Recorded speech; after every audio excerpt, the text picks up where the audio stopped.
Give me a minute and let's talk about today's space launch, or tomorrow morning's space launch, depending on where you are in the world.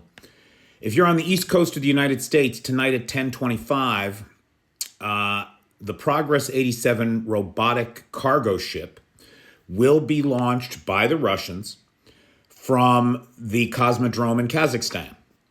And it will deliver to the International Space Station several tons of food, some propellants, coolants, everything you need to sustain human life 326 miles above the Earth, right, in low Earth orbit.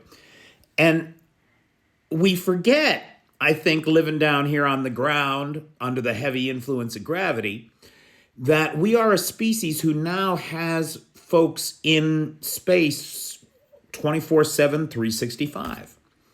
And it has not been easy, nor has just the United States managed to do it. This project, the International Space Station, would not exist the way that it does today if it hadn't been for the contributions of the Russian cosmonauts. I think it's fair to say that. And I think that we should remember that. And I think that we should remember the 1967, I think it's 1967, international treaties on space, which say that space will not be weaponized, that we will not launch weapons platforms into space, that space will remain neutral. And any of our little wars that we're going to fight, we have to fight down here. We don't take that shit to space.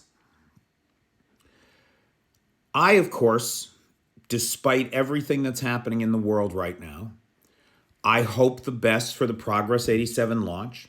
I hope the food gets to the astronauts that are on the space station and they get everything that they need to continue doing the really bleeding edge scientific work that gets done on the International Space Station that results in a better life for all of us down here on Earth.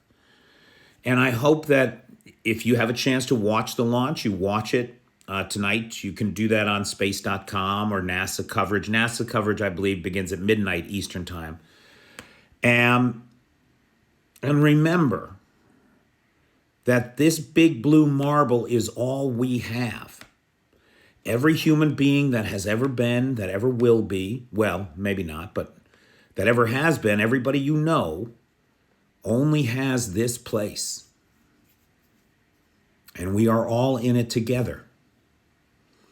Those that seek to divide us, the Trumps and Putins of the world, they are interested only in their primate, short-term, unenlightened self-interest, driven by greed, driven by selfishness, driven by all the ills that afflict the human species. The rest of us who see this need to marginalize these people. And in the case of Trump, of course, he's got to go to jail. And Putin, of course, should be in The Hague. And we should all be working for that justice to happen. So good luck to the Progress team. We hope that that goes off flawlessly.